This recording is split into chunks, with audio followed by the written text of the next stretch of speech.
कोकणच्या निधीवरून सभागृहात राणे बंधू चांगलेच आक्रमक झाले होते। कोकणात अतिवृष्टीमुळे मोठं नुकसान झालं, मात्र अजूनही भरपाई का दिली नाही असा सवाल निलेश राणेंनी विचारला। तर तुमचे मुख्यमंत्री असताना कोकणाला काय मदत केली असा सवाल नितेश राणेंनी सुनील प्रभूंना विचारला।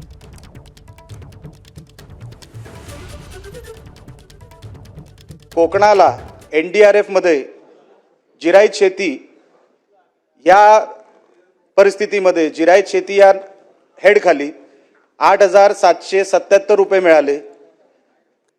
बहुवार्षिक शेती 22,500 रुपये मिळतात। कोकणाला जिरायत शेती असल्यामुळे भात शेती मोठ्या प्रमाणात असल्यामुळे 8,777 रुपये मिळाले। आपण अतिवृष्टीचा निकष लावतो। अतिवृष्टी ही अतिवृष्टीचा GR हा वेगळा निघालाय माझ्या माहितीनुसार, तर त्या GR नुसार सगळ्यांना समान न्याय मिळाला पाहिजे।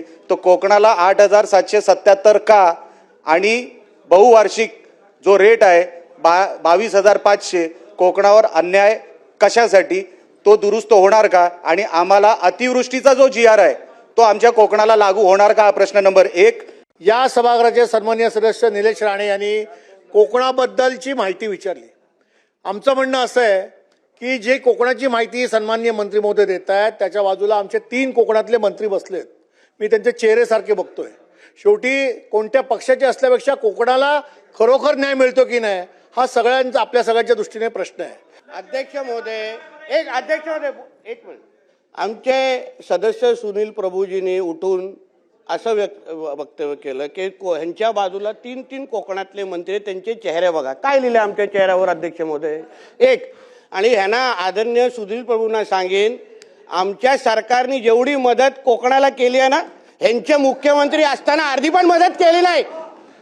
ठीक आहे, ह्यांच्या पक्षाचे मुख्यमंत्री होते केवढे केले विचार आमच्या कोकणाला मदत। नुसते पर्यटक म्हणून यायचे आमच्याकडे, नुसते पर्यटक म्हणून यायचे आणि काय कोकणाचं हे बोलतात आम्हाला, हे बोलून दाखवतात कोकणाचं आम्हाला काय आमच्या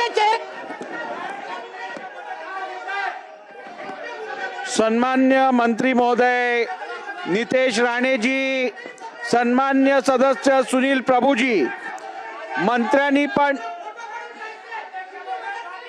बसा आहे बरोबर ना, बसा बसा बसा बसा बसा बसा बसा बसा